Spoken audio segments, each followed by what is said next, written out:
तेरा दिमाग खराब हो गया है क्या? माँ, मैं बस पापा को माला पहनाना चाहता था। वो पापा है नहीं, पापा थे।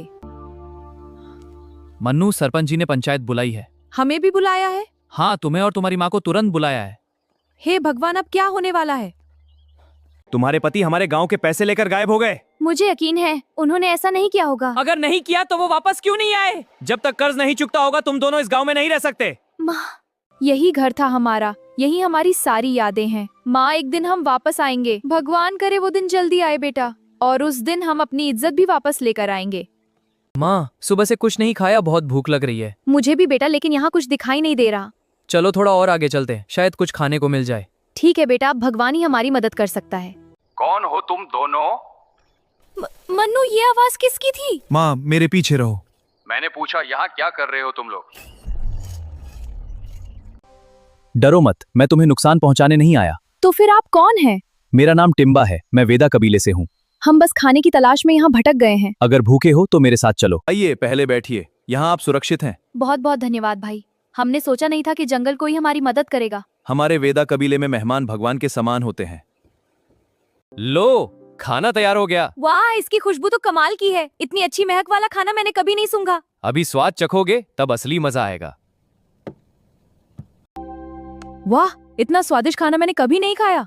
सच में ये तो अद्भुत है। ये हमारे वेदा कबीले की पुरानी रेसिपी है।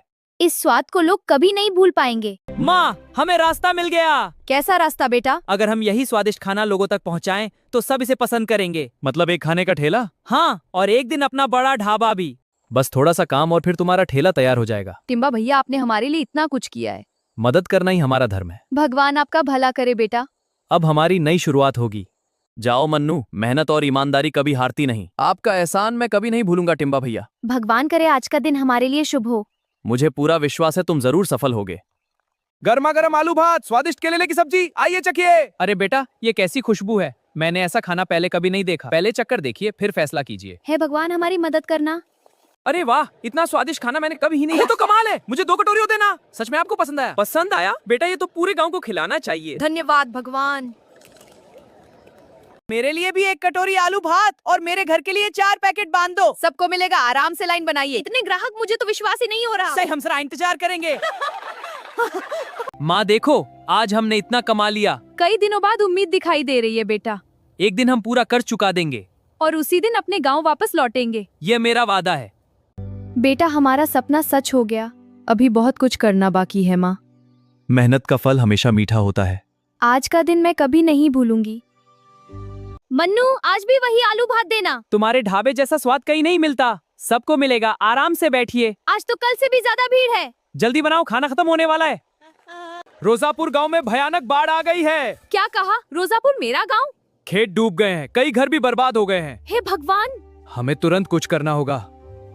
माँ, हमें रोजापुर की मदद करनी होगी। लेकिन बेटा, उन्होंने हमारे साथ अच्छा नहीं किया था। सच्ची अच्छाई वही है जो बुरे समय में भी साथ दे। और हम वही करेंगे। ठीक है बेटा, मैं तुम्हारे साथ हूँ।